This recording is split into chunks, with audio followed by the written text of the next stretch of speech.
आज हम चर्चा करेंगे अध्याय 13 चैप्टर पे the nature enjoyer and consciousness, प्रकृति, पुरुष और चेतना।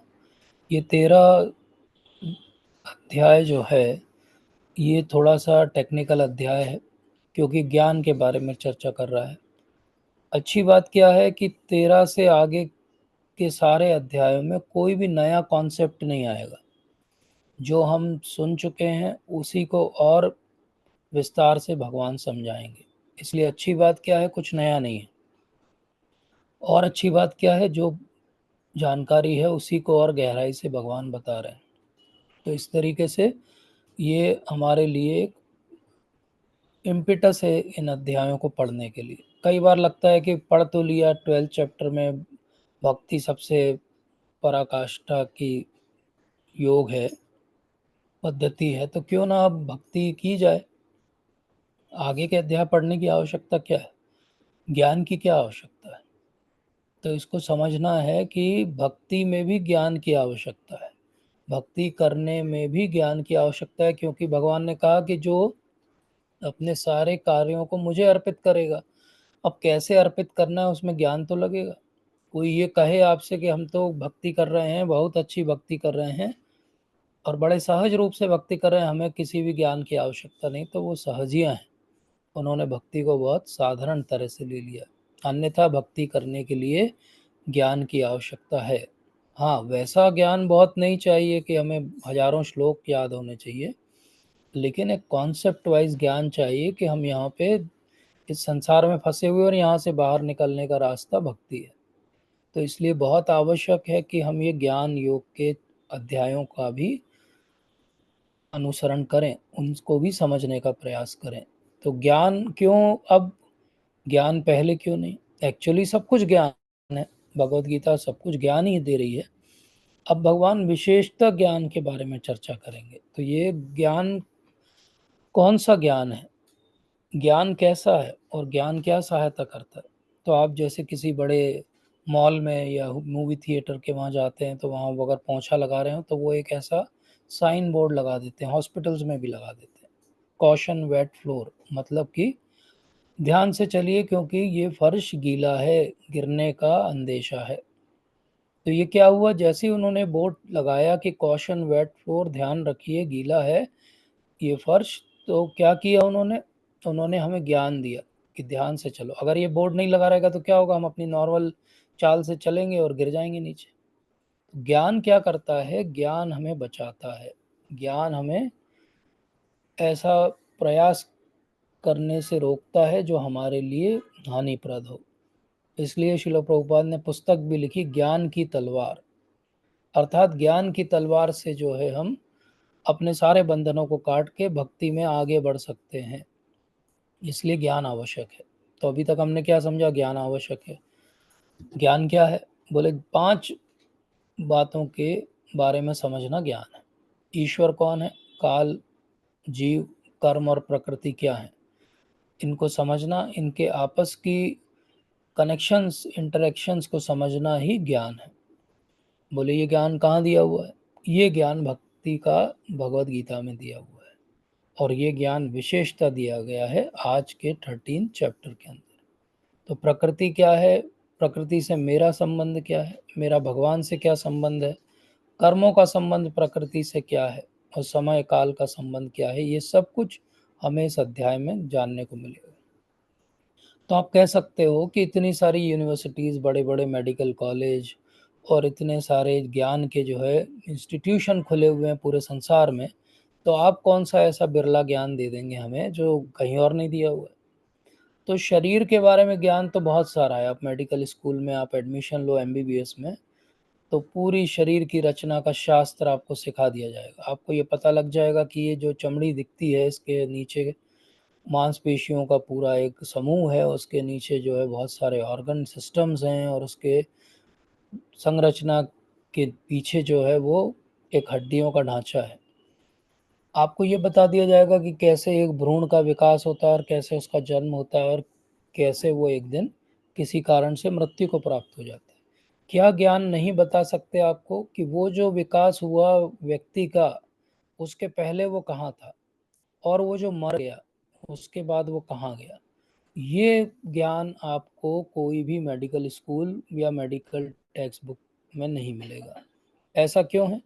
ऐसा इसलिए क्योंकि ये साइंस के डोमेन के बाहर की चीज़ है। साइंस के डोमेन की बाहर की चीज़ है तो साइंस उस पर उत्तर नहीं है, इसलिए ध्यान भी नहीं देती है। जैसे एक उदाहरण से समझते हैं कि अगर छोटा बच्चा है, बहुत जिज्ञासु है, वो बार बार माता पिता से अजीब अजीब से प्रश्न पूछता है, कुछ का उत्तर माता पिता को भी पता नहीं रहता, तो वो क्या कहता है, अरे ये भी कोई प्रश्न पूछने लायक, काम की बात पूछो। काम की बात का अर्थ क्या है? जो हमको आता है वो पूछो। तब आप साइंस के पास जाओ, साइंटिस्ट के पास जाओ, नोबल लॉरेट्स के पास जाओ, बोलो कि ये जन्म के पहले मैं कहाँ था बताइए।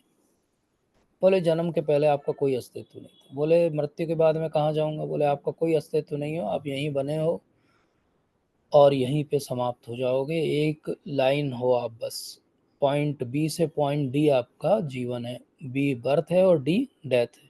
अब ये लाइन की जो लेंथ या लंबाई है वो सबकी अलग अलग है, लेकिन हर कोई बस एक लीनियर जीवन है। तो साइंटिफिक ज्ञान यहीं पे जो है हमें छोड़ देता है, इससे ज़्यादा साइंस का ज्ञान नहीं है। साइंस के ज्ञान के साथ दूसरी परेशानी ये है कि साइंस का बहुत विकास किया है हमने, और जितना विकास साइंस का हुआ है उतना विनाश जो है पृथ्वी पे हुआ है। ये जो दो आपको पिक्चर दिख रहे हैं, सबसे इंटेलिजेंट लोग रहे सदी के, एक मिस्टर आइंस्टाइन है और दूसरे ओपेनहाइमर है। जब इन दोनों का ज्ञान, सदी के सबसे ज्ञानी पुरुषों का ज्ञान साथ में आया तो क्या पैदा हुआ? वो जो नीचे आपको दिख रहा है, एटम बम। तो दो ज्ञानी लोग मिलके क्या बना सकते हैं? साइंस के आधार पर एटम बम बना सकते हैं, और उससे क्या हो सकता है? विनाश ही हो सकता है। इसलिए जो साधारण ज्ञान है, विषयी विषयों का ज्ञान है, वो आपको डिस्ट्रक्शन तक ही ले जा सकता है, उत्तर नहीं दे सकता। तो फिर बोले इसका उत्तर कहाँ मिलेगा? तो पहले हम समझते हैं ज्ञान होता क्या है। तो ज्ञान होता है सांख्य योग के आधार पे इन 24 बातों को समझना, 24 एलिमेंट्स को समझना। इनको ध्यान से देखिए, कोई मुश्किल और कठिन काम नहीं है ज्ञान प्राप्त करना, बहुत सरल बना दिया भगवान ने। लेकिन थोड़ा सा आपको ध्यान देना पड़ेगा, सब डिस्ट्रैक्शन से अपने को हटाइए, थोड़ी देर के लिए स्क्रीन पे फोकस करिए, और आपको आज पता लग जाएगा कि सच में ज्ञान क्या होता है और सांख्य योग क्या होता है। तो उन्होंने क्या बताया? बोले 5 महाभूत हैं जिनसे पूरा ये भौतिक जगत बनता है, अर्थ, वाटर, फायर, एयर, ईथर। ये 5 महाभूतों से क्या बनता है? जो दृश्यमान जगत है वो बनता है। 5 हमारे जो है कर्मेंद्रियां हैं और 5 हमारी ज्ञानेंद्रियां हैं। एक्वायरिंग सेंसेस जो नॉलेज एक्वायर करते हैं, और वर्किंग सेंसेस जिनके थ्रू हम कुछ भी कार्य करते हैं। तो इनकी लिस्ट आपको सामने दिख ही रही है। ये तो छोटे से नर्सरी के बच्चे को भी सिखाया जाता है। तो नॉलेज एक्वायरिंग सेंसेस तो छोटे से बच्चे को भी पता है। वर्किंग सेंसेस हम एडल्ट हम समझ सकते हैं कि हाँ ये वर्किंग सेंसेस। और इन नॉलेज एक्वायरिंग सेंसेस अर्थात इंद्रियों के 5 इंद्रियों के विषय होंगे। सिंपल सी बात है, आंखें क्या देखेंगी? फॉर्म देखेंगी। नोज क्या करेगी? स्मेल सूंघेगी। ईयर्स क्या करेंगे? साउंड सुनेंगे। स्किन से टच हो जाएगा और टंग से टेस्ट हो जाएगा। तो ये 5 जो हैं सेंस के जो ऑब्जेक्ट हो गए। इस तरीके से ये हमारा सब कुछ इंटरेक्शन बना। इन सब के बीच का जो इंटरेक्शन है, उसी से हमारी जो है वो जन्म हुई, उसी से हम धीरे धीरे बढ़े, उसी से अभी हम टिके हुए हैं संसार में। हम हमारे जो अगली पीढ़ी का जन्म होता है, और धीरे धीरे हम वृद्ध होते जाएंगे और एक दिन मृत्यु को प्राप्त हो जाएंगे। तो ये 6 जो हैं बदलाव हमारे इन इंटरेक्शन के बीच बने हुए सिस्टम में होंगे। तो ये चीज़ें तो हैं जो साइंस भी मान लेगा। 1 2 3 4 तो साइंस भी मान लेगा। बायोलॉजी जो है वो सेंसस के बारे में पढ़ा देगा। अर्थ, वाटर, फायर, ईथर को केमिस्ट्री वाले और फिजिक्स वाले समझने का प्रयास करते रहेंगे। इसके बाद आता है मन। मन के बारे में एक छोटा सा डिपार्टमेंट होता है हर मेडिकल कॉलेज में, साइकेट्री का। मन के बारे में थोड़ा बहुत समझते हैं वो लोग। इंटेलिजेंस के बारे में ज़्यादा हम नहीं जब समझते, आईक्यू टेस्ट वेस्ट आते हैं हमें करना, इससे ज़्यादा साइंस के पास कोई उत्तर नहीं है। तो मन बुद्धि के बारे में फिर भी कुछ पता है। अहंकार के बारे में हमें नहीं पता। प्रधान जो अनमैनिफेस्टेड फॉर्म है, उसके बारे में साइंस को अभी कुछ भी नहीं पता। उसको प्रीमॉर्डियल सूप बोल देती है कभी कभी, या बिग बैंग के समय की सिंगुलरिटी बोल देती है फिजिक्स। लेकिन ज़्यादा हमें अनमैनिफेस्ट के बारे में अभी नहीं पता, क्योंकि वहाँ फिजिक्स के लॉ नहीं लगते। इसलिए मुश्किल है कि इन इक्वेशन से हम कभी भी अनमैनिफेस्ट को समझ पाएंगे। लेकिन कोई भी व्यक्ति जीवित है तो उसका अर्थ क्या है कि उसके अंदर चेतना है, और चेतना का अर्थ क्या है कि उसके अंदर आत्मा है, और आत्मा है तो हमेशा साथ में क्या होगी, उसका सूक्ष्म शरीर होगा, मन बुद्धि और अहंकार होगा। तो ये हमारा भौतिक शरीर हो गया, पंच महाभूत का बना हुआ, इसके अंदर जो है मन बुद्धि अहंकार का सूक्ष्म शरीर हो गया, और उसके अंदर आत्मा जो है अवस्थित है हृदय वाले स्थान पर। ये पूरा सांख्य योग है। इस सांख्य योग को समझने के लिए अगर आप संस्कृत के आधार पे समझने जाएंगे तो 11 साल का समय लगता है। 11 साल में वो ये बात समझते हैं जो हमने एक स्लाइड में समराइज की, कि ये 24 एलिमेंट 24 एलिमेंट्स को समझना ही सांख्य योग है। इनका आपस का इंटरेक्शन और कैसे ये प्रकृति और पुरुष को जन्म देते हैं, इसको समझना, ये 24 एलिमेंट्स को समझना ज्ञान है। अब ये केवल मैं अभी आपको बैकग्राउंड दे रहा हूँ। ये बैकग्राउंड इसलिए दे रहा हूँ क्योंकि अभी भगवान एकदम से एक के बाद एक श्लोक बोलेंगे जिसमें बहुत सारे ये सब शब्द आएंगे, और फिर हमारा फ्यूज उड़ जाएगा कि कुछ समझ में नहीं आ रहा प्रभु जी। तो इसलिए क्योंकि हमारी गुरुकुल की एजुकेशन नहीं है, तो हम कम से कम इस स्तर पे समझें कि ये 24 एलिमेंट्स को समझना ज्ञान है। और ये 24 एलिमेंट्स को इंटरेक्ट करना है बहुत सारी अलग अलग एनर्जीज के साथ। ये दूसरी बात है जो समझना है, ये भी बहुत सरल है, कोई कठिन नहीं है। हमने अभी समझा कि जो भौतिक ज्ञान है वो ज्ञान एक्चुअली हमको ज़्यादा कुछ नहीं प्रोवाइड कर सकता। तो भगवान से ही आ रहा है वो भौतिक ज्ञान, और भौतिक प्रकृति भी भगवान से ही आ रही है। लेकिन बहुत दोनों में अपना खुद का कोई भी चेतना का अस्तित्व नहीं है, इसलिए उसको कहते हैं भगवान की एक्सटर्नल एनर्जी। जैसे कोई मटेरियल वस्तु है, कोई पत्थर है, तो वो अपने से कहीं नहीं हिल के जाएगा, वो वहीं रहेगा, क्योंकि उसकी अपनी चेतना नहीं। उसको आप कितना भी 4 टुकड़ों में कर दो तो रोएगा नहीं, क्योंकि उसको दर्द नहीं होता, क्योंकि चेतना नहीं। तो ये सब जो विद्या होती है, भौतिक विद्या जितनी होती है, उनको कहते हैं अपरा विद्या। और इसके अलावा जो कुछ है वो होती है पराविद्या। अपराविद्या भौतिक विद्या है, वो नीचे के स्तर की विद्या है, और पराविद्या ऊपर के स्तर की विद्या है। कोई शब्द अगर बहुत नया सा लग रहा हो तो चिंता मत करिए, आगे फिर से जब बात करेंगे तो समझ में आने लगेगा। तो अपराविद्या हो गई भौतिक विद्या, और पराविद्या हो गई आध्यात्मिक विद्या। और ये हमने चर्चा इसके आगे की पिछले सत्रों में भी की है कि भगवान की जो शक्तियां हैं, जो पराशक्तियां हैं, वो दो तरह की शक्तियां हैं। एक अंतरंगा शक्ति है जो भगवान के साथ में रहती है और भगवान के धाम में रहती है और मैनिफेस्ट होती है, और एक हम हैं तटस्थ शक्ति। तटस्थ का अर्थ क्या है, हम तट पे स्थित हैं। तट का अर्थ क्या है, अगर उसमें हाई टाइड आएगा तो वो समुद्र का हिस्सा है, और अगर लो टाइड हो जाएगा तो वो जमीन का हिस्सा है। ऐसे ही हम तटस्थ हैं, हम बीच में हैं। हम ना ऊपर हैं ना हम एकदम नीचे हैं मटेरियल वर्ल्ड में, हम बीच में हैं।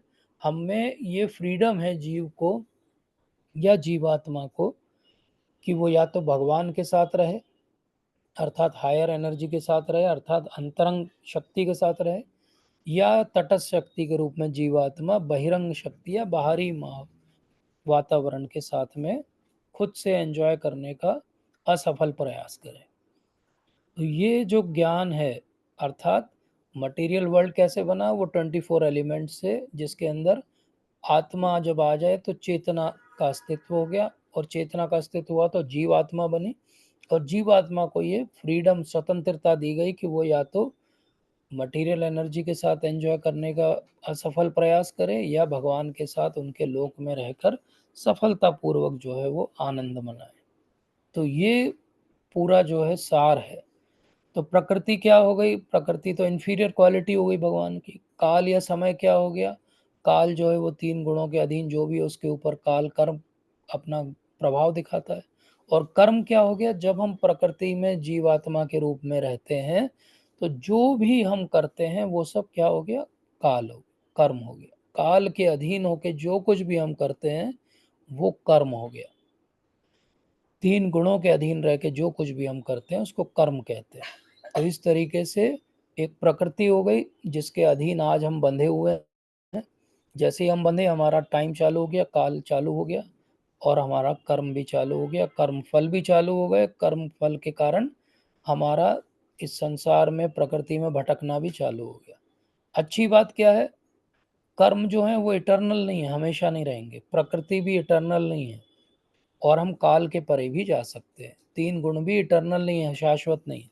शाश्वत क्या है? जीव की आत्मा है, भगवान है और भगवान का लोक है। बस तीन वस्तुएं जो हैं शाश्वत हैं इस संसार में, भगवान, भगवान का धाम और जीव आत्मा। जीव के अंदर की आत्मा शाश्वत है, जीव का शरीर शाश्वत नहीं है। इसी को ज्ञान कहा जाता है। तो प्रकृति क्या है?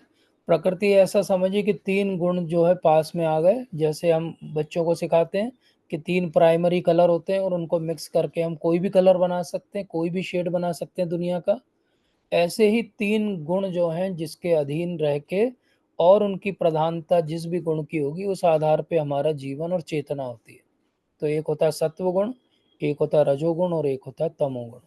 ये आगे के सारे 6 अध्याय में ये प्रकृति और तीन गुणों के अधीन कैसे कैसे कर्म किए जाते हैं, कब वो रजोगुण का कर्म है, कब तमोगुण का, कब सत्व गुण का, यही भगवान बहुत विस्तार से और बहुत अच्छे से समझाते हैं।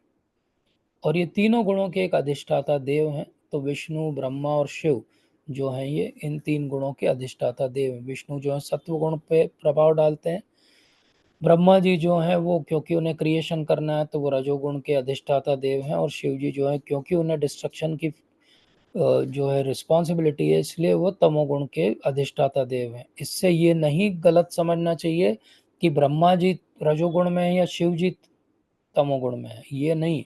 ये सब गुणों के ऊपर है, लेकिन वो जो कार्य दिया गया है इसलिए वो एक एक गुण की प्रधानता करते हैं अपने अपने समय में, और वो गुण अपने आधार पे कार्य करते हैं। जब तमोगुण बढ़ता है तो अज्ञान बढ़ता है और विनाश हो जाता है। हमारे जीवन में भी जब तमोगुण बढ़ता है, अज्ञान बढ़ता है और विनाश हो जाता है। जैसे कोई ड्रग एडिक्ट हो जाए, कोई शराबी हो जाए, काम करना बंद कर दे, उसकी नौकरी छूट जाए, क्या हो रहा है? अविद्या बढ़ रही है।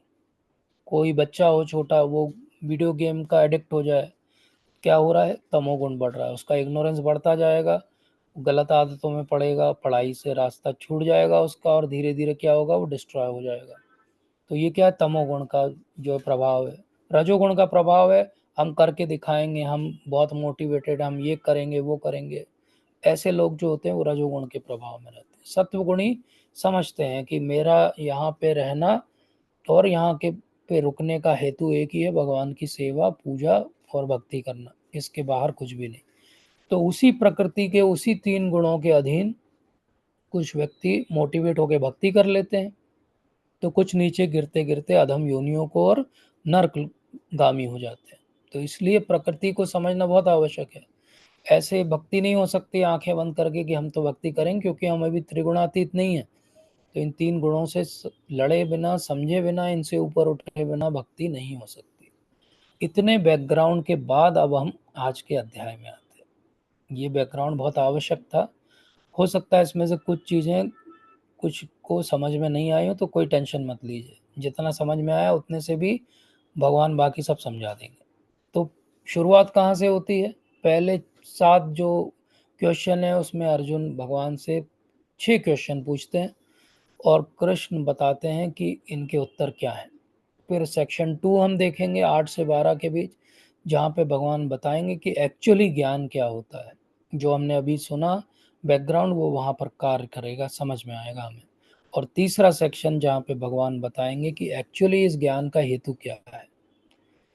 और फिर भगवान बताएंगे कि प्रकृति पुरुष और इनके बीच का इंटरेक्शन क्या होता है, और कैसे एक ज्ञानी व्यक्ति का दृष्टिकोण होता है इस पूरे समाज संसार को लेके, ये भगवान बताएंगे। तो पहले हम देखते हैं कि अर्जुन क्या प्रश्न पूछ रहे हैं। तो अर्जुन सीधे सीधे स्ट्रेट फॉरवर्ड पूछते हैं कि मुझे कुछ चीज़ों के शब्दों के अर्थ बता दीजिए भगवान, ताकि क्लियर हो जाए। तो मैं जानना चाहता हूँ प्रकृति क्या है, पुरुष क्या है, क्षेत्र क्या है, क्षेत्रज्ञ क्या है, ज्ञान क्या है और ज्ञेय क्या है। तो ये 6 चीजें भगवान से पूछी गई। भगवान ने क्या कहा कि कुंती पुत्र सुनो, अब मैं तुम्हें समझाता हूँ। क्षेत्र क्या होता है पहले वो समझाते हैं। बोले क्षेत्र मतलब ये शरीर क्षेत्र है, और इस क्षेत्र को जानने वाले को क्षेत्रज्ञ कहते हैं। क्षेत्र प्लस अज्ञ मतलब क्षेत्रज्ञ, जो क्षेत्र को जानता है। तो अब हमने तो क्षेत्र शब्द ही कभी कभी सुना है, कुरुक्षेत्र सुना था हमने एक। तो ये क्षेत्र क्या, क्षेत्र कुरुक्षेत्र से रिलेटेड है। क्षेत्र क्या होता है? संस्कृत में क्षेत्र होता है खेत। ये सामने दिख रहा है आपको, ये सब खेत है। अब हम एक उदाहरण से इसको अच्छे से समझते हैं, क्षेत्र क्या होता है। तो एक किसान है, मान लीजिए वो जो फील्ड दिख रहा है जिसमें ऑरेंज ऑरेंज सब उगा हुआ है, वो उस किसान की बात करते हैं। तो वो एक किसान है, उसका एक खेत है जो उसको कई पुश्तैनी समय से उसके पास चला आ रहा है, और अब वो उसका जो है मालिक है, स्वामी है। वो जो चाहे वहाँ उगा सकता है, जो वो बोएगा वही उगेगा, जितना पानी खाद पेस्टिसाइड देगा उतना उगेगा। मतलब सब वो जो करेगा कर्म उस फील्ड के अंदर, और उस फील्ड के उसके कर्म और एक्टिविटी से जो भी उसको रिएक्शन मिलेगा, प्रोडक्ट मिलेगा, वो उसका स्वामी है। वहाँ से कोई अगर और ले जाएगा उससे बिना पूछे, तो उसको क्या कहेंगे, अरे ये तो चोरी करके ले जा रहा, पकड़ो इसको। अर्थात उसने खेत में जो उगाया है वो उसका है। तो खेत में वो मेहनत करता है दिन रात, और जो भी उगाता है उसको वो खुद उपभोग करता है, ज़्यादा हो जाता है तो बेच देता है, और उससे अपने जीवन की पूर्ति करता है। तो इस तरह ये क्या हो गया, तो ये हमारे किसान भाई हो गए क्षेत्रज्ञ, इस क्षेत्र को जानने वाले। अर्थात उनको पता है कहाँ कौन सा पेड़ लगाया है, उनको पता है किस समय कितना पानी देना है, उनको पता है कौन सी फसल किस सीजन में लेनी है। ये क्या हो गया, इस क्षेत्र के बारे में सारे निर्णय लेने वाले, और इस क्षेत्र के बारे में पूरी तरह से जानने वाले, इस खेत के बारे में सब कुछ जानने समझने वाले व्यक्ति को किसान कहते हैं, और वही क्षेत्रज्ञ है। लेकिन हम इस फोटो को फिर से देखें तो वहाँ तो बहुत सारे फील्ड्स दिखाई दे रहे हैं, केवल एक खेत थोड़ी है। बाजू में दूसरा खेत है, सामने 3 खेत दिखाई दे रहे हैं, पीछे भी एक बड़ा खेत है। तो बोले ये सारे खेत के भी अलग अलग मालिक होंगे, तो बिल्कुल होंगे। वो अपने अपने खेत में जो उगाते हैं वो उनकी मर्जी है, नहीं करते हैं तो कुछ नहीं उगता है, खरपतवार उग जाती है। लेकिन उसी एरिया का कोई एक स्वामी होगा, एक राजा होगा, कोई एक गवर्नमेंट होगी, जिसको ये सारे के सारे किसान टैक्स भरते होंगे। और वो जो राजा होगा वो हर खेत के बारे में जानता है अपने रिकॉर्ड से कि वहां पे क्या उग रहा है, क्योंकि वो इन सारे खेतों का क्षेत्रज्ञ है। क्योंकि ये पूरे जमीन का भू मालिक कौन है, वो राजा है, या आज के समय में कोई गवर्नमेंट है। तो इस तरीके से क्या हो गया, इसीलिए हम टैक्स भर रहे हैं। टैक्स क्यों भर रहे हैं, क्योंकि eventually they are the owners and we are using that thing, तो we are giving them money for using that thing. तो इस क्षेत्र और क्षेत्रज्ञ के दो भेद हो गए फिर। क्षेत्र, छोटा क्षेत्रज्ञ हो गया हमारा ये किसान, और एक बड़े क्षेत्रज्ञ हो गए हमारे राजा साहब।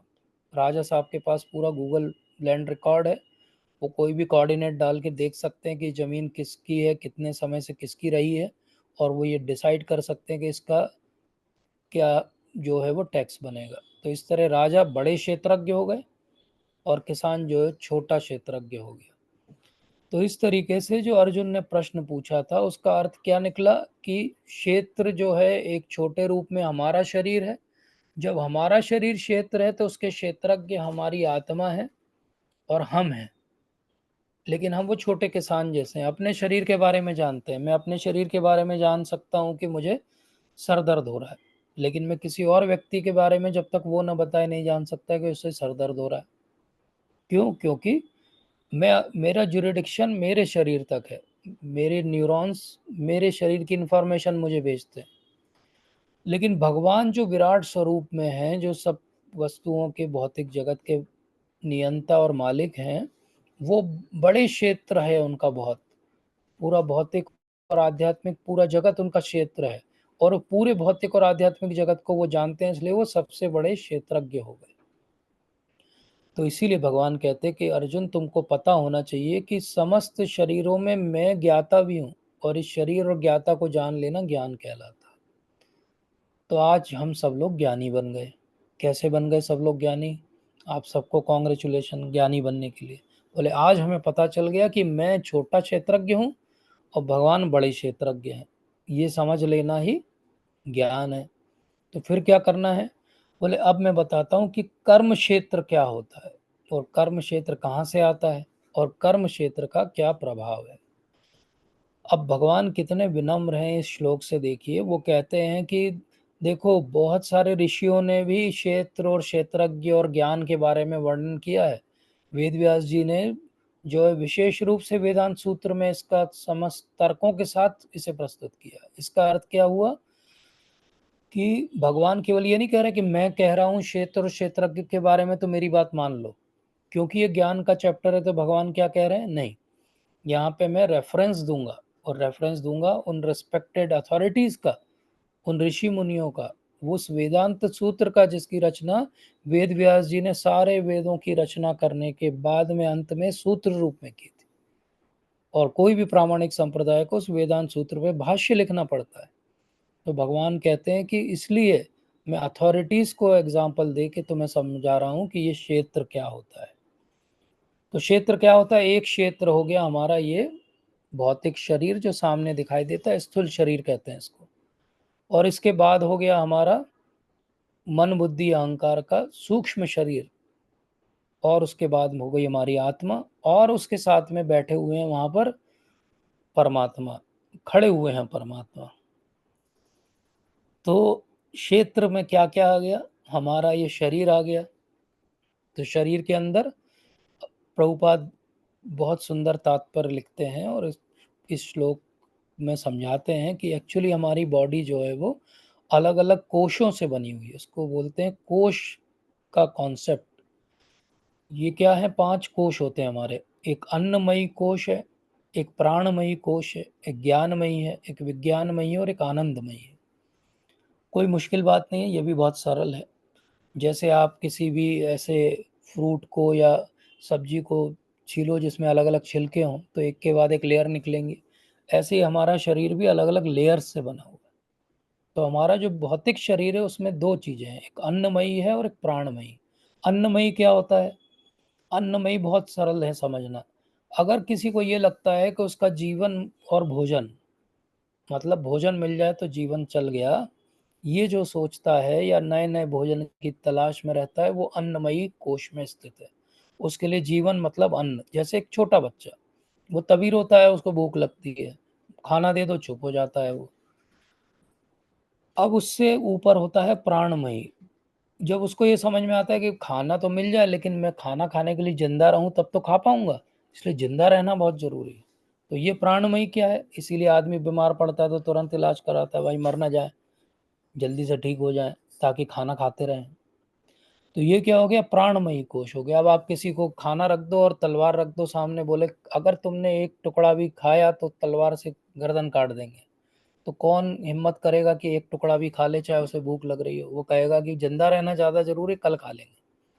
तो अन्नमयी से ज्यादा ऊपर क्या है, प्राणमयी।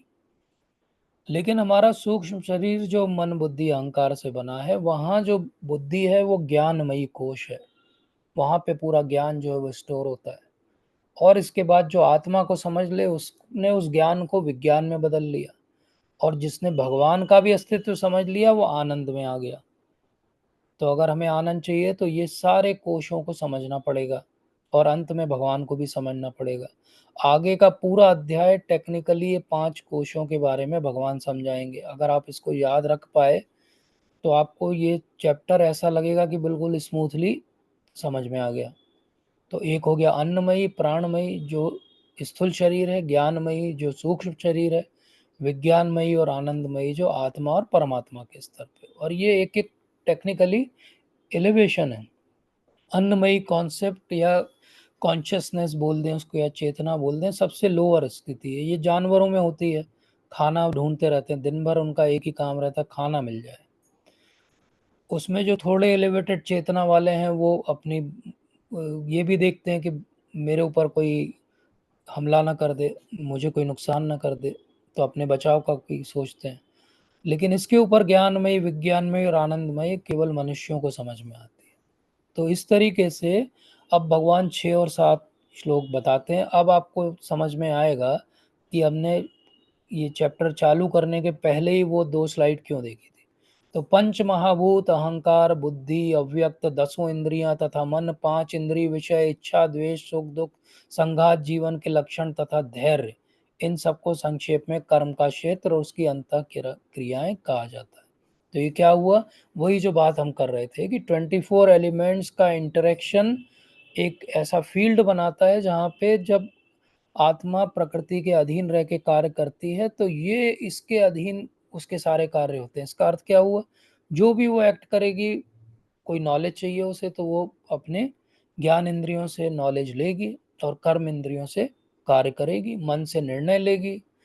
पांचों इंद्रिय विषय में कभी ईर्ष्या होगा, कभी द्वेष होगा, कभी सुख होगा, कभी दुख होगा, कभी मृत्यु हो जाएगी, कभी जीवन बचेगा, और कभी कभी वो धीरज लेके बैठा रहेगा कि देखें क्या होता है।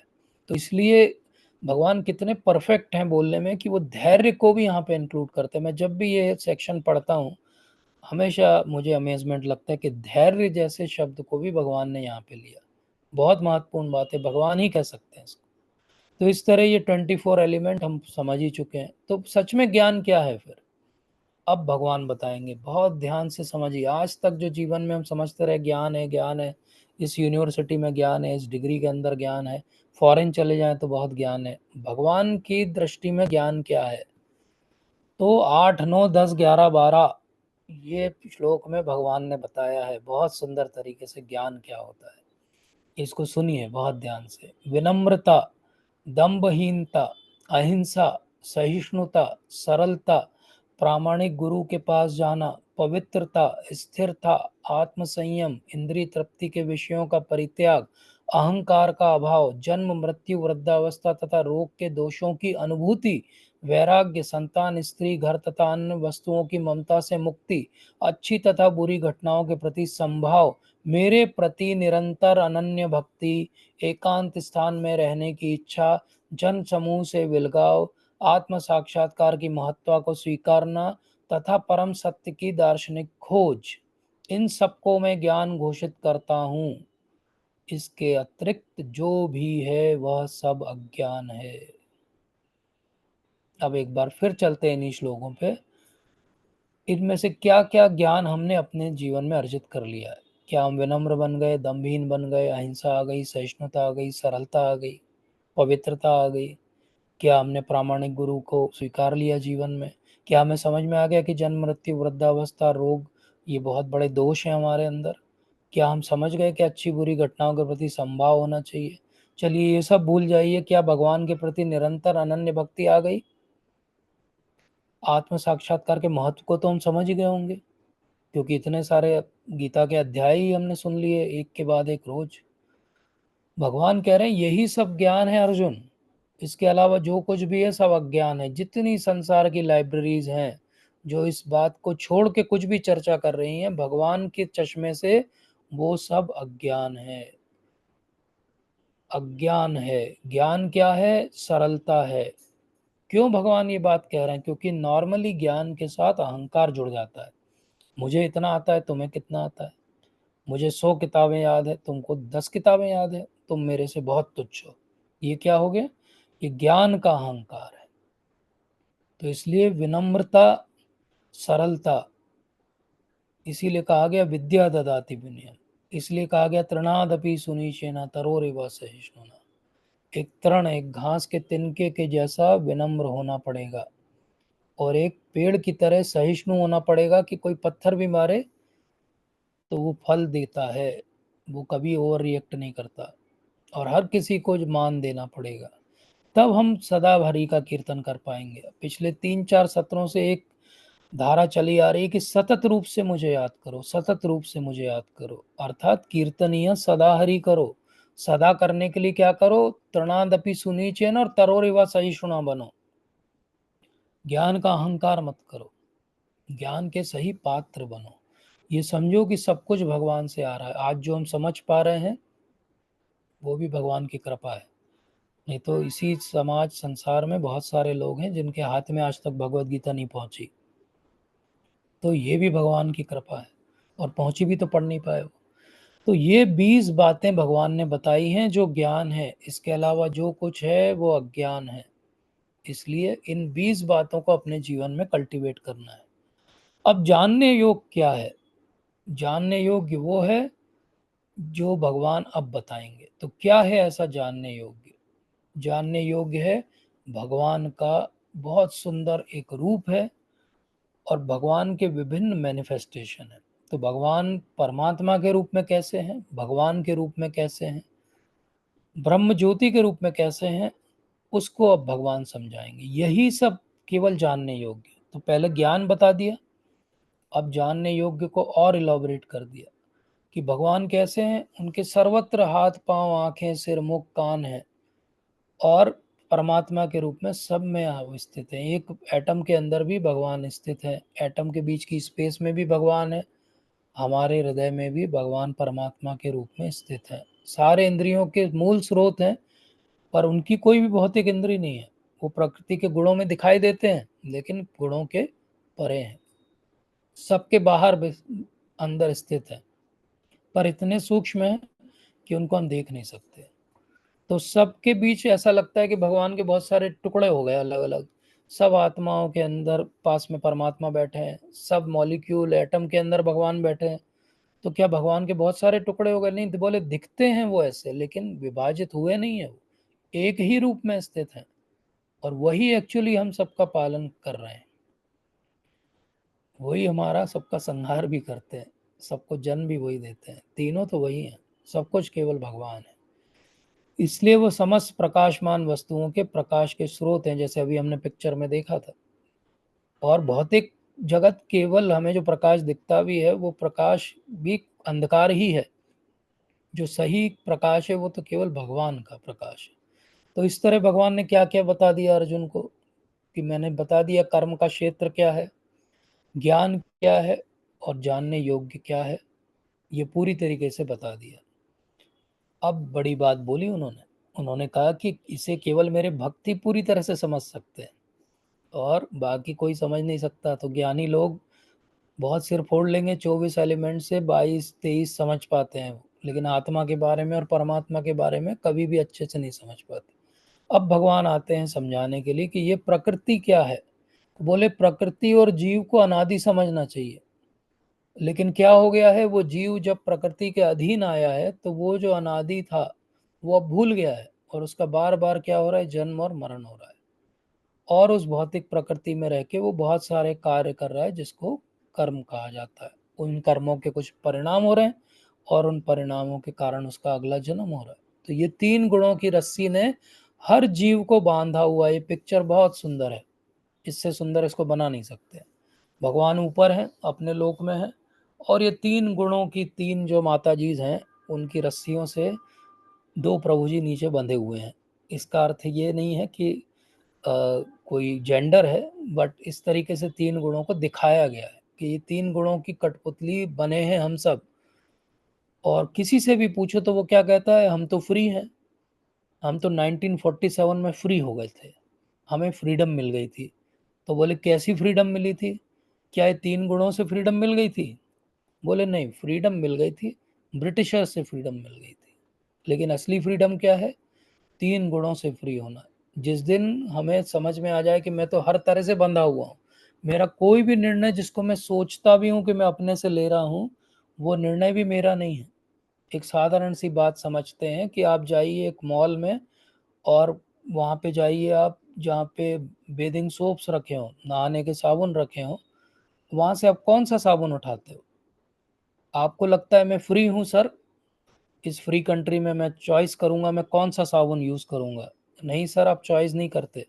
जितने ऐड आपने देखे रहते हैं, और जिसका प्रभाव आपके मन पे अवचेतन पे पड़ा हुआ, वही वाला साबुन उठा के आप अपनी कार्ट में डाल लेते हैं।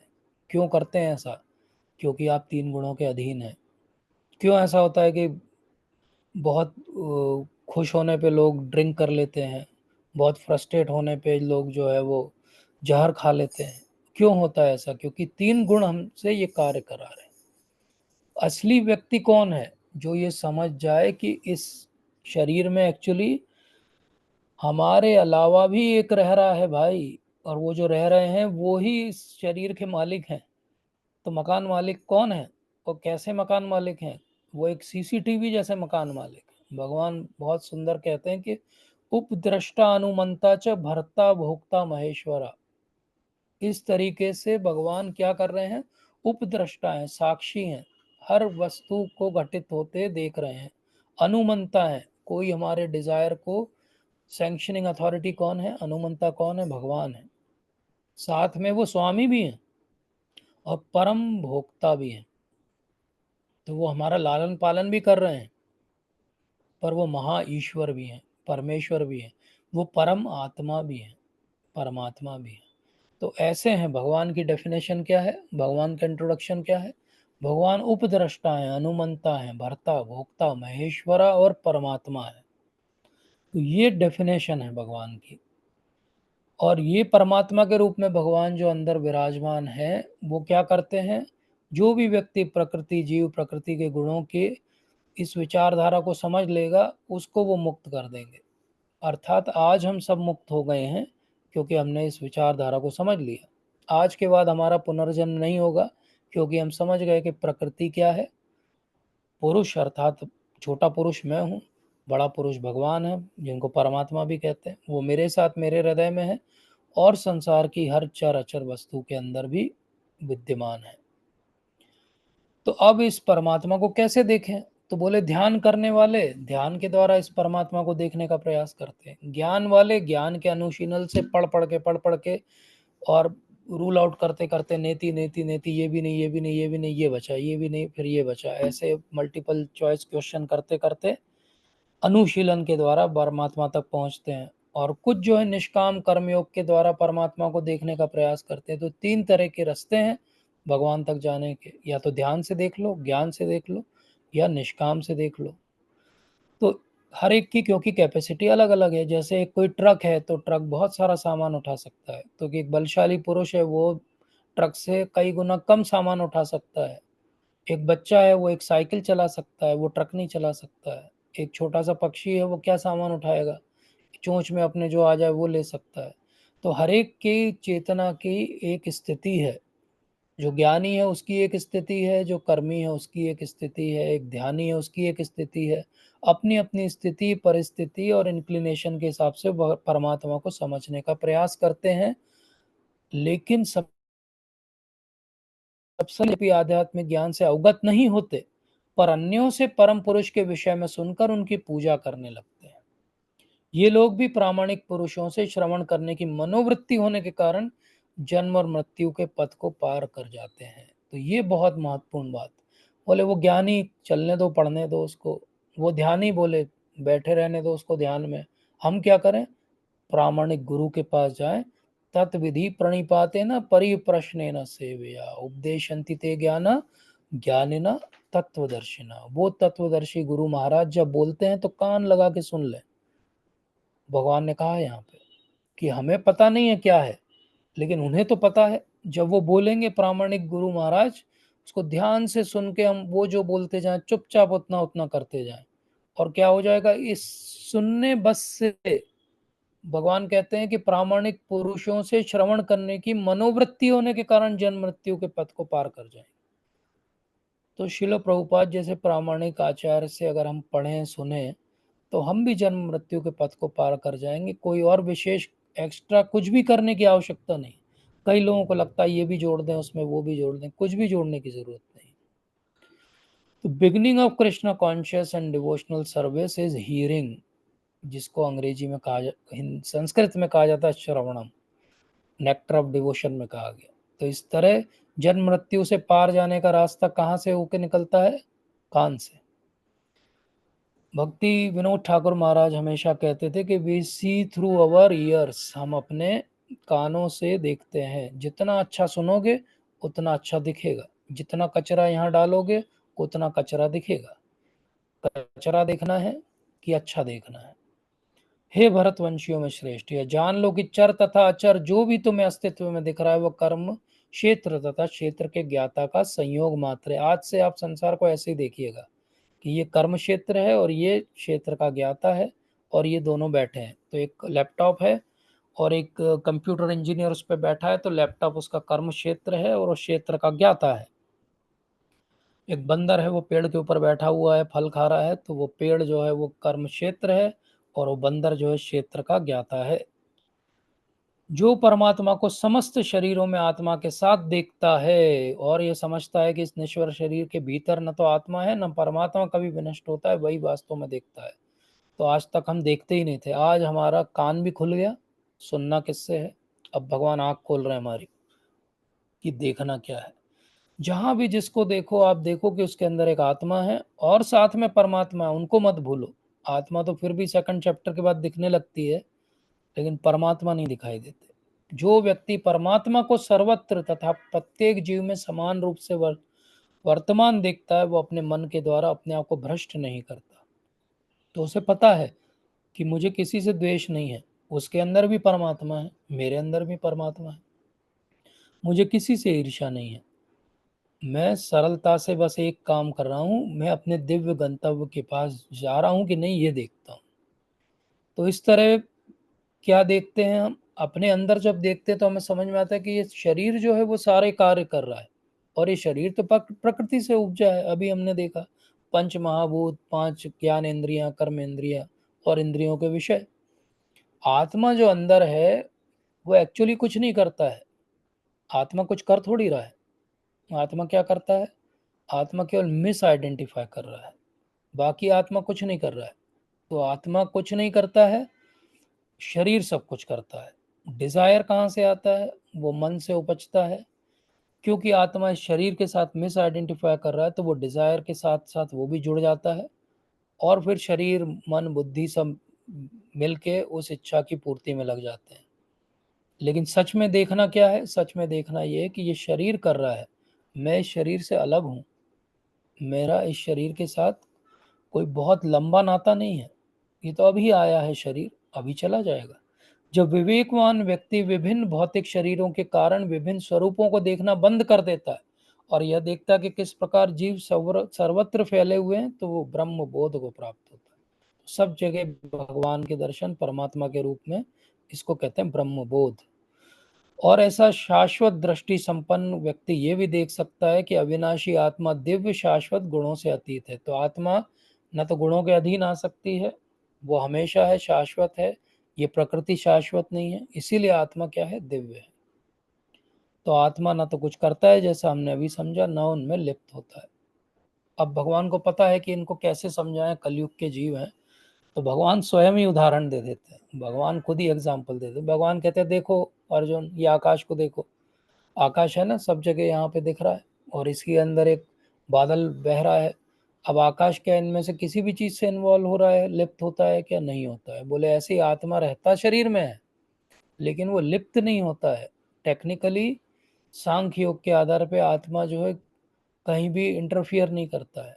तो आत्मा वैसे ही लिप्त नहीं हो रहा है जैसे कि ये पूरा आकाश हमें दिखाई देता है।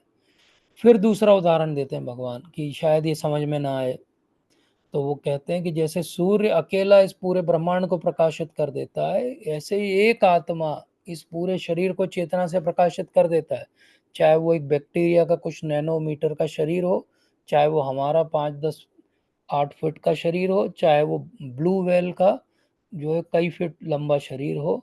सबके अंदर एक ही आत्मा है, छोटी सी, एक ही वो सेल है छोटा सा, जो सबको चला देता है, चाहे छोटा हो चाहे बड़ा हो।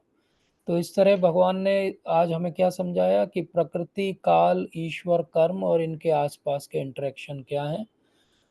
एक पुरुष शब्द को और थोड़ा सा समझ लें कि पुरुष का अर्थ यहाँ पे ये नहीं है कि कोई फेमिनिस्ट आके खड़ा और बोले स्त्रियों की बात नहीं करते आप लोग। पुरुष का यहाँ पे अर्थ है एंजॉयर। संस्कृत में पुरुष का अर्थ केवल मेल नहीं होता है, एंजॉयर होता है। तो यहाँ पुरुष का अर्थ क्या है कि एक्चुअली पुरुष एक ही है, और वो भगवान श्री कृष्ण है, वही सुप्रीम एंजॉयर है। बाकी सब क्या है? बाकी सब प्रकृति है। तो हम भी क्या है? प्रकृति का ही हिस्सा है। हमारी आत्मा भी क्या है? प्रकृति है। हमारा कार्य है भगवान को एंजॉयमेंट देना। तो अब ये जिनके ज्ञान चक्षु आ जाते हैं, वो शरीर और शरीर के ज्ञाता के अंतर को देखते हैं। वो भय बंधन से मुक्ति की विधि को भी जानते हैं और परम लक्ष्य को भी प्राप्त कर देते हैं। जैसे भगवान ने 5th चैप्टर में भी बताया था कि जो पंडित होता है वो समदर्शी होता है, क्योंकि उसको सब जगह परमात्मा के दर्शन होने लगते हैं। तो क्या होता है ये ज्ञान? ज्ञान से की दृष्टि क्या होती है? ज्ञान चक्षु खुलते हैं तो क्या दिखता है? ज्ञान चक्षु खुलते हैं तो दिखता है कि भौतिक शरीर सब कुछ नहीं है, आत्मा है इसके अंदर, और आत्मा के साथ में परमात्मा है, और परमात्मा सब जगह विद्यमान है। शरीर के द्वारा सब कुछ हो रहा है, आत्मा कुछ नहीं करता है। आत्मा के रूप में वो सारे इन क्रियाकलापों से पृथक है। शरीर से वो कभी मिक्स नहीं होता है, वो हमेशा दिव्य है। इसलिए इस बात को समझना ही एक्चुअली ज्ञान है। तो ये इसीलिए भगवान ने डायरेक्ट ये ज्ञान दिया है। भगवान जो मैन्युफैक्चरर हैं इस सिस्टम के, उन्होंने ये मैनुअल दिया हमें भगवत गीता, और हमें समझाया कि ह्यूमन लाइफ का मतलब क्या है। ह्यूमन लाइफ मतलब मैटर और स्पिरिट का कॉम्बिनेशन है। मैटर के बारे में तो बहुत कुछ पढ़ रहे हैं हम भौतिक जगत में, लेकिन स्पिरिट या आत्मा के बारे में ज्ञान नहीं है हमें। तो आज के सत्र से हम क्या सीखे कि 24 एलिमेंट से पूरा शरीर बना है। इसके ऊपर क्या है, आत्मा है, और इसके ऊपर एक और एलिमेंट क्या है, परमात्मा है। तो पूरी तरह से कब समझे हम, जो 24+1+1 समझे। 24 elements +1 soul and +1 super soul. भगवान ने आज पूरे 24 एलिमेंट अर्थात प्रकृति के बारे में हमें बताया, एक एलिमेंट अर्थात आत्मा के बारे में बताया, कैसे वो एक जगह रह के पूरी जगह अपना कार्य क्षेत्र दिखाता है, और कैसे एक सुपर सोल है, भगवान है परमात्मा के रूप में। रियल पुरुष, सच में जो कोई पुरुष है अगर, तो वो केवल भगवान श्री कृष्ण है। सच में कोई क्षेत्रों का ज्ञाता है तो वो कौन है, भगवान कृष्ण है। हम छोटे पुरुष हैं, छोटे क्षेत्र के ज्ञाता है, हम केवल अपने शरीर के ज्ञाता है। सच में ज्ञान क्या है, सच में ज्ञान ये है कि ये आत्मा और शरीर के बीच का इंटरेक्शन, आत्मा प्रकृति के बीच का इंटरेक्शन, आत्मा और भगवान के बीच का इंटरेक्शन, इन तीन इंटरेक्शन को समझना ज्ञान है। इसके अलावा सब कुछ व्यर्थ है। तो हरे कृष्णा मंत्र अकेला एक तरीका है जिससे हम ये इंटरेक्शन को समझ सकते हैं और अपने जीवन में इसको और अच्छे से उपयोग में ला सकते हैं। अपने विचारधारा दृष्टिकोण को हम इससे बदल सकते हैं। तो अगर हम आज के सत्र की समरी समझें बिल्कुल शॉर्ट में, तो अर्जुन ने 6 प्रश्न पूछे और 6 प्रश्नों का भगवान ने उत्तर दिया अर्जुन को। फिर भगवान ने बताया ज्ञान कहाँ से आता है, जानने योग क्या है, प्रकृति पुरुष क्या है, और ज्ञान का एक्चुअली हेतु क्या है, किस लिए हमें ज्ञान प्राप्त करना चाहिए। जब हम ज्ञानी हो जाते हैं तो हमारे जीवन में उससे और हमारे दृष्टिकोण में उससे क्या बदलाव होते हैं, यही आज के सत्र का सार है। तो अगर किसी का कोई प्रश्न है, कोई शंका है तो पूछ सकते हैं, नहीं तो हम अगले 10 मिनट 11वें अध्याय पार्ट 1 डिस्कस करेंगे। हरे कृष्णा प्रभु जी। हरे कृष्णा माता जी। यस माता जी। अपरा प्रकृति में जीव भी इंक्लूडेड है। यस, जब वो मिस आइडेंटिफाई करते हैं और भगवान की सेवा से विलग हो जाते हैं, 3 गुणों के अधीन आ जाते हैं, तो वो इंक्लूडेड है। क्योंकि इंक्लूडेड है, पर जी, क्योंकि बना पर बहुत अगर मतलब जी, अपना प्रकृति से बना हुआ है, पर वो मिस इंटरप्रेट कर रहा है अपने को। हाँ, यस यस, मिस इंटरप्रेट कर रहा है अपने आप को। तो जैसे कि जो जेल में रहते हैं, क्या वो इंडियन सिटीजन होते हैं कि नहीं होते हैं? तो बोले होते हैं वो इंडियन सिटीजन, लेकिन अभी उनकी सिटीजनशिप के जो राइट्स हैं वो कर्टेल कर दिए गए, क्योंकि उन्होंने उन राइट्स को मिसयूज किया था। तो टेक्निकली जी वो इंडियन सिटीजन है, लेकिन उनको फ्रीडम नहीं है, फ्री सिटीजन के राइट्स नहीं है। ऐसे ही हम भी हैं, हम हैं भगवान के लोग के, लेकिन हमने मिसयूज की अपनी फ्रीडम, हम यहाँ आ गए, तो अब हमारी फ्रीडम कर्टेल कर दी गई। तो एक समय हम सब कुछ जानने वाले थे, और आज हम जो है अपने शरीर के बारे में भी पूरा नहीं जानते। अभी जब हम सब यहाँ बैठे हैं, तो हमने अभी अगर भोजन प्राप्त किया होगा, तो कौन सा एसिड जो है कहाँ पे सिक्रीट हो रहा है, और कौन सा एंजाइम कहाँ से आ रहा है, और फूड कैसे डाइजेस्ट हो रहा है, ये भी हमें भी नहीं पता है। हमारे जो ग्रेड 2 है उसके अंदर कितना % ऑक्सीजन सर्कुलेट हो रहा है, ये हमें नहीं पता है। तो हम तो अपने शरीर के बारे में पूरी बातें नहीं जानते, ना कंट्रोल कर सकते हैं। तो इसलिए हम बहुत माइन्यूट फॉर्म में बहुत मिनिमम जानते हैं अपने शरीर के बारे में। इसलिए अभी हम टेक्निकली प्रकृति का ही हिस्सा हो गए, क्योंकि हम मिस आइडेंटिफाई कर रहे हाँ हैं। जी जी जी जी, जी, थैंक यू माता थैंक जी। You thank you thank thank you. You. प्रभु जी, आपका हैंड रेज, कुछ कहना चाहते हैं? Hare Krishna, Prabhuji, Danut Nam. धन्यवाद, Thank you प्रणाम very Prabhu much, ji. Hare Prabhuji, for such a nice and wonderful, informative section. I must pay my, humble obeisances to you. बहुत अच्छा धन्यवाद, था, प्रणाम बहुत ही ज्यादा प्रभु जी। अच्छा था प्रभु जी। मतलब कई दिनों बाद सिंस मैं ज्वाइन करा, तो इसलिए मैं थोड़ा सा और इसको अप्रिशिएट करने के लिए वर्ड्स नहीं है। बस एक छोटा सा क्वेश्चन है प्रभु जी। जी जी। एक प्रश्न इसमें आया था, वो या तो मेरे को ध्यान नहीं है, मैं भूल गया हूँ। जब जी प्रभु भगवान जी। बताते हैं कि ब्रह्म सूत्र वाली बात, हाँ सो हाँ। ये ब्रह्म सूत्र का थोड़ा सा हिस्ट्री बैकग्राउंड और भगवान के साथ रेलिवेंस, क्योंकि आपने बताया कि व्यासदेव जी ने ब्रह्म सूत्र लिखा है, तो ये यस कौन यस सी साइकिल का ब्रह्म सूत्र है? ये प्रेजेंट का साइकिल का है या यस यस या ये ओल्ड साइकिल है? क्योंकि भगवान ने 5,000 साल पहले गीता का उपदेश हमको रिसेंटली जो लेटेस्ट वाला है दिया है, ठीक है, लेकिन यस प्रभु व्यासदेव जी यस ने तो बाद में लिखा है ब्रह्म यस सूत्र। प्रभु। तो फिर ब्रह्म भगवान उसको क्यों इनकॉर्पोरेट, मतलब इंस्टेंशिएट कर रहे हैं वहां पर? यस प्रभु जी।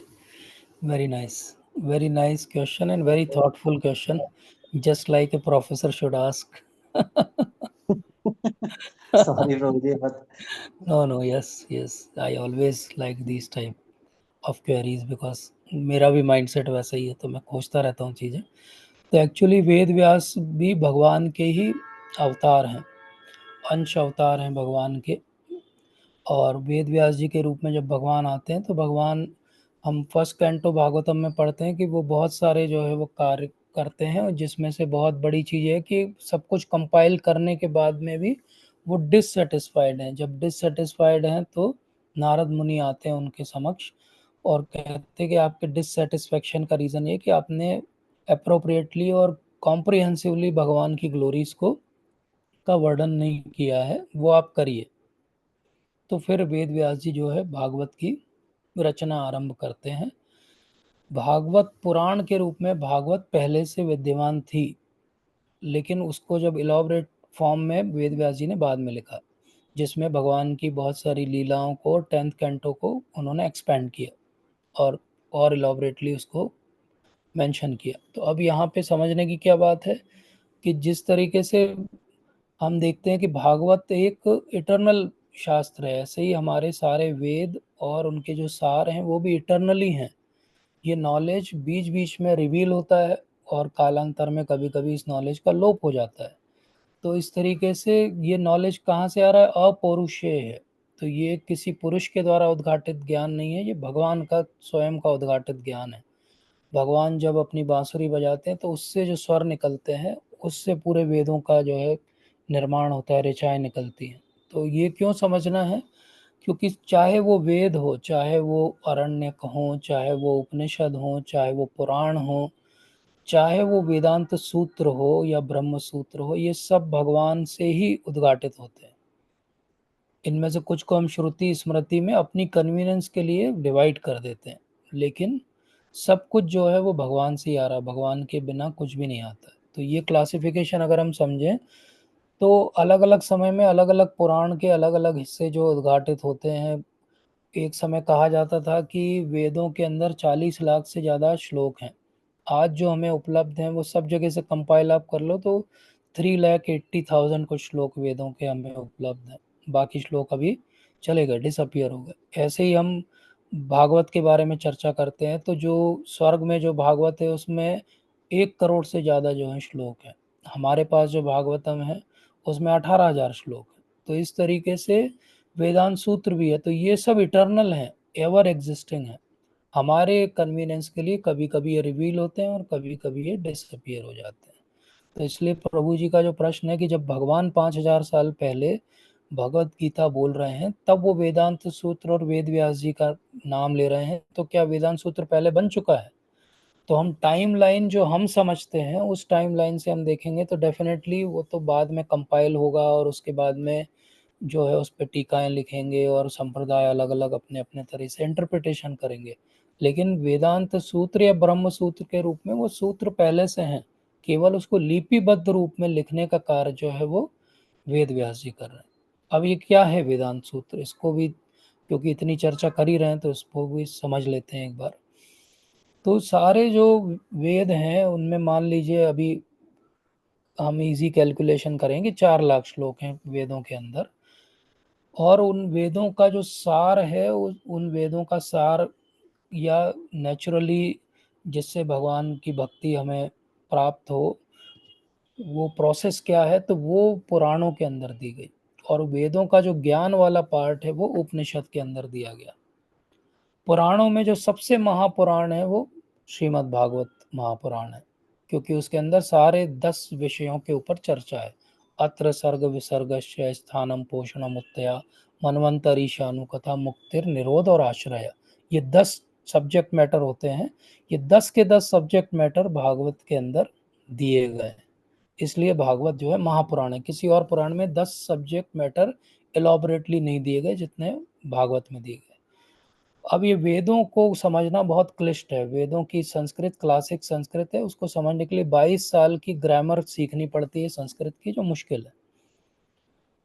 तो फिर कैसे हम वेदों से अपने जीवन में भगवान को समझने के लिए आवश्यक सूत्रों को निकाल सकें, तो एक गाइड बुक जैसी जो है वो वेद व्यास जी ने कंपाइल कर दी। तो उन्होंने क्या किया, जैसे भगवान जो है परमेश्वर हैं, तो परमेश्वर के रूप में भगवान की जो भी क्वालिटीज होना चाहिए उनको सूत्र रूप में उन्होंने लिख दिया। बिल्कुल शॉर्ट है वो, 3 या 4 वर्ड के एफोरिज्म्स होते हैं वो। कभी आप वेदांत सूत्र पढ़ने का प्रयास भी करोगे तो बहुत क्लिष्ट है। इवन उनकी अगर आप टीकाएं भी पढ़ोगे जिनमें उन्होंने एलॉबरेटली समझाया भी है, तो भी बड़ा कठिन है उनको सीखना। मेरे पास हैं 2 वेदांत सूत्र की टीकाएं, अगर किसी को सीखना समझना हो तो ले सकते हैं, लेकिन बहुत कठिन है उनको समझना।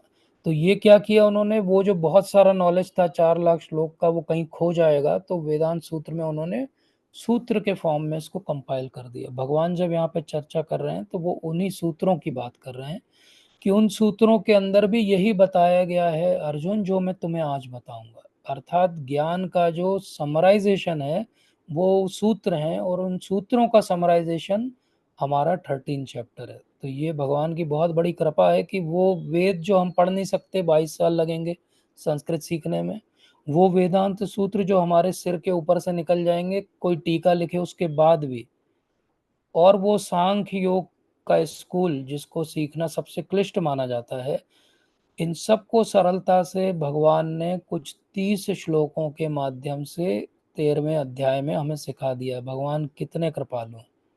और सच में आप ये पढ़ो और उसके बाद आप वेदांत सूत्र उठाओ, उसके बाद आप वेद उठाओ, आपको समझ में आने लगेंगे। तो इसलिए क्यों भगवान ने इस तरह से मेंशन किया, क्योंकि वो वर्थ मेंशनिंग है। भगवान ने यहाँ पे कॉन्ट्रास्ट बताने के लिए मेंशन किया कि भाई तुम पढ़ लो चाहो तो वेदांत सूत्र, लेकिन ज़्यादा सरल तरीके से मैं बता दूंगा तुम्हें। भगवान ने इसलिए भी कोट किया, जैसे हम कोई एकेडमिक पेपर लिखते हैं तो हमेशा रेफरेंस लिखते हैं नीचे, तो भगवान ने रेफरेंस में कोट कर दिया। इससे ज़्यादा समझना है तो यू कैन रेफर टू वेदांत सूत्र, you will get the answer. तो इस तरह 3 रीज़न थे क्यों भगवान ने ऐसा मेंशन किया।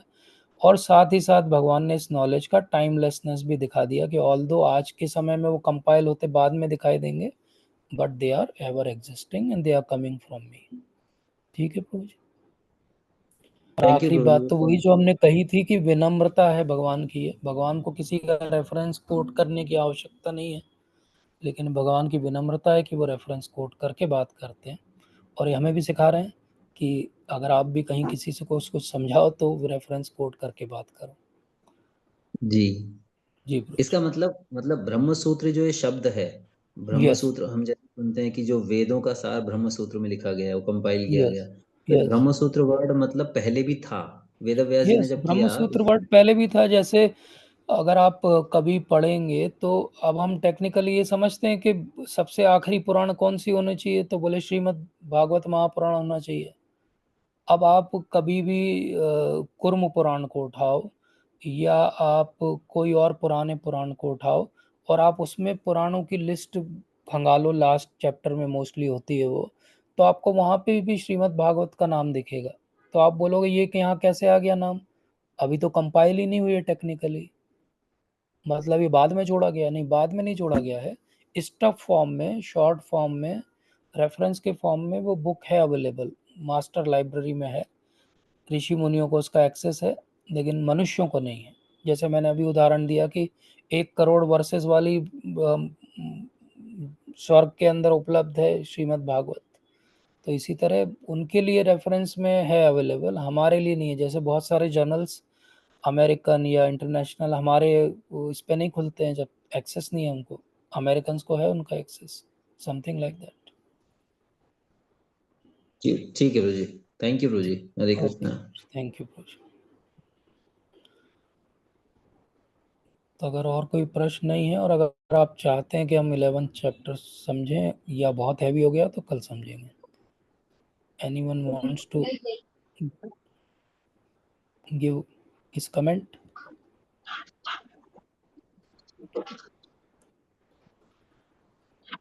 तो क्या करें, हम 11वां चैप्टर समझना चाहते हैं कि कल समझेंगे? जी प्रभु जी, 11वां चैप्टर कर सकते हैं प्रभु जी. जी प्रभु कर लीजिए।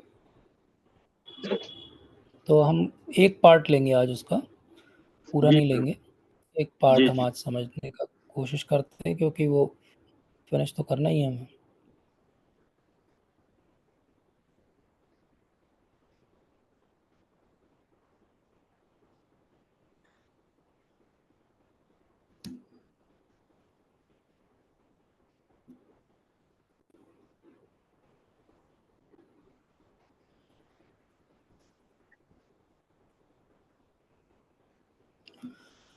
तो अध्याय 11 जो है भगवान का विराट रूप है.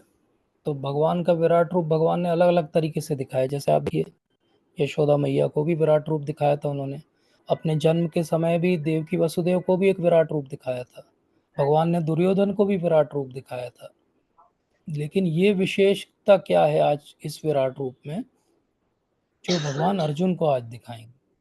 तो विराट रूप का जो अध्याय है उसको हम 5 सेक्शन में समझ सकते हैं. आज हम केवल शुरू के 2 सेक्शन समझेंगे. तो अर्जुन क्या कहते हैं कि आपने बहुत सारे आध्यात्मिक विषयों का मुझे उपदेश दे दिया और उससे मेरा मोह दूर हो गया है. तो अर्जुन को लगता है कि उसका मोह दूर हो गया. तो टेक्निकली यहीं पे भगवत गीता समाप्त हो जाना चाहिए थी. लेकिन भगवान बहुत ही अद्भुत हैं. वो अर्जुन को फिर से अब मोह में डालने वाले हैं, क्योंकि अब तुम्हें लग रहा है ना तुम्हारा मोह दूर हो गया, रुक जाओ अभी मैं तुम्हें मोह में डालता हूँ. तो यहाँ पे महत्वपूर्ण बात क्या है, वही जो अभी हमने चर्चा की थी, सुनने से जो है वो ज्ञान प्राप्त होता है. यहाँ पे भी वही बात है. अर्जुन ने क्या कहा कि आपसे सुना इसलिए मेरा मोह दूर हो गया. तो भगवान से सुन के सबका मोह दूर हो सकता है अगर हम सच में भगवान की सुने. अब हम जाते हैं भगवान के पास अपनी सुनाने के लिए, इसीलिए हमारा मोह दूर नहीं होता है. तो फिर अर्जुन कहते हैं कि मैंने आप सुन लिया कि कैसे आप उत्पत्ति होती है, कैसे विनाश होता है. आपकी महिमा का भी मैंने अनुभव कर लिया है. और आपके इतने सुंदर नयन है कि भगवान को वो कहते हैं कि कमल नयन की संज्ञा देते हैं. कमल जैसे भगवान के कितने सुंदर नयन है, देखिए. तो हे पुरुषोत्तम परमेश्वर, मैं आपको आपके वास्तविक रूप में देख रहा हूँ, लेकिन मैं समझना चाहता हूँ कि इस दृश्य जगत में आप कैसे प्रविष्ट हुए. मैं उस रूप का दर्शन करना चाहता हूँ. अभी जो भगवान ने प्रकृति, पुरुष और परमात्मा के बारे में बताया था, तो वो परमात्मा का रूप, वो विराट रूप भगवान का कैसा है, उसको अर्जुन देखना चाहते हैं. क्यों देखना चाहते हैं? अर्जुन तो भगवान के नित्य पार्षद हैं. उनको क्या है ऐसा देखने का भाव? वो देखना चाहते हैं ताकि ये एक स्टैंडर्ड बन जाए कि आगे कोई भी बोले कि मैं भगवान हूँ, तो हम बोल सकें कि दिखाओ जरा अपना विराट रूप. आपको विराट रूप दिखाना आता हो तो हम आपको भगवान मानेंगे, नहीं तो कहेंगे कि आप एक धोखेबाज व्यक्ति हो. तो आज से आगे कोई भी आपको मिले, कहे कि हम ही भगवान हैं, तो बोले रुकिए जरा अपना विराट रूप दिखाइए. अच्छा और कुछ नहीं तो आप जो है वो गिरि गोवर्धन को अपने हाथ में उठा के दिखा दीजिए. अच्छा वो नहीं हो सकता तो एक पानी की बोतल को 7 दिन तक हाथ में उठा के रख लीजिए, तो भी भगवान मान लेंगे. तो एक्चुअली भगवान का डिजायर क्या है? भगवान का डिजायर ये है कि विश्व रूप देखने में अगर मैं समर्थ हो सकता हूँ तो दिखाइए. तो भगवान का ही डिजायर है कि वो विश्व रूप दिखाना चाहते हैं. लेकिन अर्जुन को कैसे बुलवाते हैं वो, या अर्जुन कैसे बोलते हैं, कितने कल्चर्ड हैं वो, कि अगर आप सोचते हो और आपकी कृपा हो तो दिखाइए. तो इस तरीके से हमको भी भगवान को अप्रोच करना चाहिए. भगवान अगर आप सोचते हैं तो ये कर दीजिए, अगर आपकी कृपा हो तो ये कर दीजिए, ना कि हम ऑर्डर दें भगवान को. तो भगवान तो योगेश्वर हैं, वो योग के ईश्वर हैं, इसलिए वो कैसा भी योग दिखा सकते हैं. तो इसलिए केवल भगवान की कृपा से ही हम ये रूप देख सकते हैं. केवल योगेश्वर की कृपा से ही वो योग की सिद्धि हमें मिल सकती है कि हमें रूप दिखाई दे. तो फिर भगवान अपना रूप दिखाना आरंभ करते हैं कि तुम मेरे ऐश्वर्य को, सैकड़ों हजारों प्रकार के देवी विविध रंगों वाले रूप को देखो. तो देखने का कह रहे हैं भगवान. बोले कैसा रूप है? बोले सब देवता यहाँ एक साथ दिखेंगे, इसको पहले ना किसी ने कभी देखा है ना सुना है. तो देखो देखो देखो, भगवान बार बार कह रहे हैं देखो. भविष्य भी यही दिखाएगा, लेकिन ये रूप अभी अर्जुन को दिख नहीं रहा है, क्योंकि इन आंखों से अर्जुन नहीं देख सकते, भगवान उनको दिव्य आंखें देते हैं। तो ऐसा नहीं कि भगवान अर्जुन को अपग्रेड कर रहे हैं, एक्चुअली भगवान को अर्जुन हमेशा प्रेम से देखते हैं, प्रेम चक्षु से देखते हैं। अब भगवान के इस रूप को देखने के लिए उनको जो है प्रेम चक्षु नहीं लगेंगे, उनको जो है वो एक दिव्य चक्षु की आवश्यकता पड़ेगी। तो अर्जुन हमेशा भगवान को प्रेम चक्षु से देखते हैं, हम अपने संसार को चर्म चक्षु से देखते हैं। अभी हमने सीखा ज्ञान चक्षु से देखना आज, और भगवान अब क्या दे रहे हैं, दिव्य चक्षु। तो कई तरह की दृष्टि होती है संसार में देखने की, सबसे अच्छी दृष्टि है प्रेम चक्षु, प्रेम के आधार पे। तो प्रेम के आधार पे अर्जुन को वो चाहते हैं कि देखो देखो देखो, बार बार महायोगेश्वर क्या कह रहे हैं, देखो। और जैसे ही उन्होंने वो दिव्य चक्षु दिए तो वो देखने लगे। क्या दिखा उनको, असंख्य आश्चर्यमय दृश्य दिखे, अनेक देवी आभूषणों से अलंकृत भगवान का बहुत सुंदर शरीर, बहुत देवी हथियारों को उठाए हुए था, और बहुत सारे देवी मालाएं वस्त्र धारण किए हुए था। पिक्चर में भगवान इतने मैजेस्टिक लगते हैं, तो जब दिखता है ये रूप तो कितना सुंदर है। और कैसे जैसे हजारों सूर्य जो हैं एक साथ उदय हो गए, हजारों सूर्य की बात हो रही है। हजारों सूर्य का अर्थ क्या होता है कि करीब 63 अर्थ जो है वो एक यूरेनस के अंदर फिट हो जाती है, और 1000 जो है अर्थ फिट जुपिटर फिट हो जाते हैं सन के अंदर। तो आप सोचो कितना बड़ा है सूर्य, और ऐसे 1000 सूर्य अगर एक साथ आ जाएं, वो भगवान का तेज है। तो विश्व रूप में एक ही स्थान पे ब्रह्मांड के अनंत अंशों को देखा, और फिर क्या हो गया, वो मोहग्रस्त और आश्चर्यचकित हो गया। तो वो जो फ्रेंडशिप वाला था वो डिसाइपलशिप में कन्वर्ट हुआ था 2.7 में, और 11 चैप्टर में आके वो वंडर में और एक लॉर्डशिप में कन्वर्ट हो गया। मतलब अब भगवान को वो भगवान सच में समझने लगे अर्जुन। इसीलिए अर्जुन फिर देखते ही अपने भावों को नियंत्रण में नहीं रख पाया, और वो क्या कहने लगे कि मैं आपके शरीर में सारे देवताओं, विविध जीवों को देख रहा हूँ, मैं ब्रह्मा जी को, शिव जी को, ऋषियों को, दिव्य सर्पों को, सबको देख रहा हूँ। तो क्या हो रहा है, ये इस विश्वरूप के अनेक हाथ, पैर, मुख, आंखें दिख रही, सर्वत्र फैले हुए हैं, जिनका कोई अंत नहीं है, ना अंत है, ना मध्य है, ना आदि है। आपके रूप की चकाचौंध के कारण उसको देख पाना भी कठिन है, लेकिन चारों तरफ ये तेजोमय रूप सर्वत्र फैला हुआ है। हर तरफ जैसे 360 डिग्री में भगवान ही भगवान का रूप दिखाई दे रहा है अर्जुन को, और कुछ भी नहीं दिखाई दे रहा।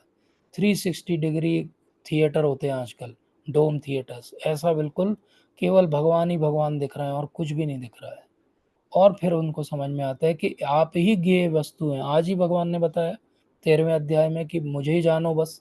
तो अर्जुन को 18 श्लोक में 11 चैप्टर में समझ में आ गया था कि जानने योग्य तो आप है, क्योंकि आपका ना आदि है, ना मध्य है, ना अंत है, आप अनंत हैं। तो भगवान का एक नाम है बहुत सुंदर, अनंत।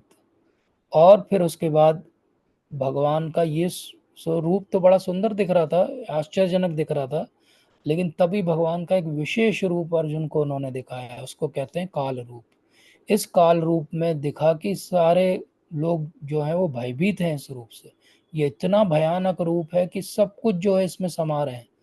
तो ये बड़ा उनको भय का वातावरण हो गया, उनके मन में भयभीत होके हाथ जोड़ के सब खड़े हुए, महर्षि सिद्ध सब कह रहे हैं कल्याण हो, भगवान का क्रोध जो है वो शांत हो जाए। लेकिन भगवान क्या है, भगवान के अंदर उन्हें सारे देवता गण दिखाई दे रहे हैं, शिव के सारे विविध रूप, आदित्य, वसु, साध्य, विश्वदेव, अश्विनी कुमार, सब आश्चर्य पूर्वक पूरे 33 कोटि देवता का वास उस विश्व रूप में दिख रहा है। तो ये अलग अलग प्रकार के देवता होते हैं, सब देवतागण, सब कोई विचलित है। और फिर अर्जुन कहते हैं भगवान मेरा मन भी विचलित है, मुझे भी धैर्य धारण नहीं हो पा रहा, मेरा मानसिक संतुलन खोता जा रहा है, मुझे समझ में नहीं आ रहा है क्या होगा। तो ये क्या हुआ, पहले आश्चर्य हुआ, लेकिन आश्चर्य के बाद क्या आ गया, भय आ गया। तो आश्चर्य के बाद भय आता है, कभी कभी संसार में भी आता है। पहले हमें आश्चर्य होता है क्या है, रस्सी है, फिर समझ में आता है सांप है, तो हम भाग जाते हैं। तो ये पहले आश्चर्य हुआ कि कितना अच्छा दिख रहा है, 3D दिख रहा है, 360 डिग्री दिख रहा है। फिर समझ में आया अरे भैया काल रूप है, ये तो सबको निकल लेंगे, सब समाप्त हो जाएंगे। तो इसलिए वो हाथ जोड़ के कहते हैं मुझ पे प्रसन्न हो, मैं इस प्रकार आपके प्रलय अग्नि स्वरूप मुखों को, विकराल दांतों को देखकर अपना संतुलन नहीं रख पा रहा। ये कौन है? ये क्षत्रिय हैं सबसे बड़े, जिनकी ट्रेनिंग हुई है मारने की, वो नहीं देख पा रहे। ऐसा हो जाए कि कोई सर्जन हो और वो कोई सर्जरी देख के जो है वो मोहग्रस्त हो जाए, भय में आ जाए, कैसी सर्जरी हो रही है, ऐसा हो गया। तो सब तरफ से मोहग्रस्त हो गए वो। और फिर सबसे स्पेशल चीज भगवान ने दिखाई, भविष्य दिखा दिया। उन्होंने देखा कि धृतराष्ट्र के सारे पुत्र, सहायक राजाओं सहित भीष्म, द्रोण, कर्ण और प्रमुख योद्धा आपकी विकराल मुख में प्रवेश कर रहे हैं, और उनके सिर जो है वो चूर्णित होते जा रहे हैं, पाउडर बनता जा रहा है। ऐसा लग रहा है जैसे सारी नदियां समुद्र में प्रवेश करती हैं, ऐसे सारे महान योद्धा आपका जलता हुआ मुख दिख रहा है, उसमें प्रवेश करके मृत्यु को प्राप्त हो रहे हैं। पूर्ण वेग से आपके मुख में उसी प्रकार प्रविष्ट हो रहे हैं जैसे कोई पतंगा आता है और अग्नि में कूदता है और जल के राख हो जाता है। बोले सब जलने के लिए आपकी तरफ अट्रैक्ट होते जा रहे हैं, मरते जा रहे हैं। ये क्या हो रहा है?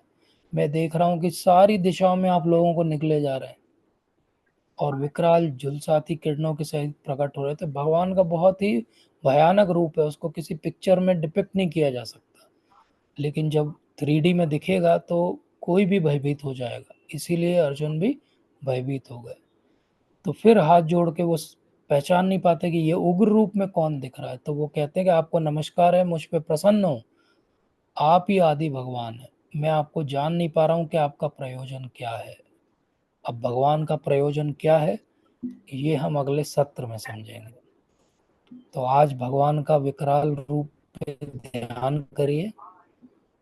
अब अगले सत्र में हम भगवान के सौम्य रूप का दर्शन करेंगे। तो अगर कोई प्रश्न नहीं हो तो हम आज यहीं पे विराम देंगे। आप सबका बहुत बहुत धन्यवाद, आप सबको दंडवत प्रणाम। और आप सबकी कृपा से ही हम लगभग अब भगवत गीता समाप्ति की ओर पहुंच रहे हैं, और मुझे आशा है कि आप सब लोग पढ़ रहे होंगे और अपने जीवन में कुछ कुछ इससे जरूर उतारेंगे। वांछा कल्पतरुभ्यश्च कृपा सिंधुभ्यैव च पतितानां पावनेभ्यो वैष्णवेभ्यो नमः। Thank you so much. Hare Krishna. Hare Krishna.